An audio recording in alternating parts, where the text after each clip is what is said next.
تو یہ تو ایک روٹین کی بات ہوتی ہے. یہ پولیس کے ساتھ جو ہے نا وہ تو کئی دفعہ میری جو ہے نا وہ تلخلامی ہوئی ہے. مطلب ظاہر ہے جو ہے نا یہ تو ان کی مطلب لینگویج ایسی ہوتی ہے جیسے وہ تو مطلب یہ جو ہے نا کوئی اس کے مالک ہیں ملک کے, اور مطلب عوام کو جو ہے نا یہ مطلب یہ کیڑے مکوڑے سمجھتے ہیں یہ لوگ.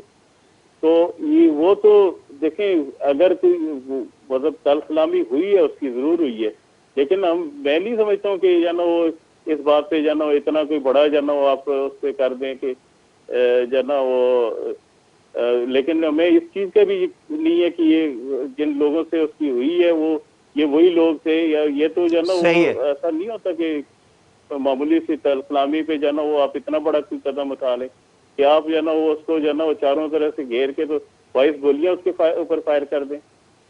ایسا تو نہیں ہوتا نا. بالکل بالکل صحیح ہے. مجھے یہ بتائیے گا کہ آپ کی وزیر اعظم سے بھی ملاقات ہوئی ہے, وزیر اعظم صاحب نے آپ سے کیا کہا؟ وزیر اعظم صاحب نے جو ہے نا وہ اس کے اوپر بہت زیادہ افسوس کا اظہار کیا, اس چیز کی مذمت کی ہے, اور انہوں نے مجھے یقین دلایا کہ اس کو وہ خود دیکھ رہے ہیں, اور اس کا جو ہے نا وہ مطلب ہر ممکن جو ہے نا وہ جو ہوگا وہ ہمارے ساتھ تعاون کریں گے, اور اس کیس میں جو ہے نا ان لوگوں کو مطلب سزا ہوگی, اور جو بھی اس کے پیچھے ہے. ظاہر ہے یہ بھی ہو سکتا ہے کہ اس کے پیچھے کسی کی اور جو ہے نا وہ ملوث ہو, جو بھی ہے وہ اس کے انہوں نے ہمیں یقین دلایا کہ اس کو ہم جو ہے نا وہ ان لوگوں کو سزا دیں گے, اور مطلب پولیس کا بھی جو ہے نا وہ انہوں نے مطلب یہ کہا ہے کہ پولیس میں بھی ہم ریفارمز لائیں گے تاکہ آئندہ کوئی جو ہے نا وہ ایسا واقعہ نہ ہو. بالکل ٹھیک ہے ندیم ستی صاحب, بہت شکریہ آپ کا. آپ کے لیے ہم دعا گو بھی ہیں, اور آپ کو اللہ تعالیٰ جو ہے وہ صبر عطا کرے, آپ کی فیملی کو بھی. ناظرین, سسٹم کے اندر خرابیاں ہیں, اور جب تک نظام کو نہیں تبدیل کیا جا سکتا اس قسم کے واقعات جو ہیں وہ دل خراش واقعات ہیں, افسوسناک واقعات ہیں.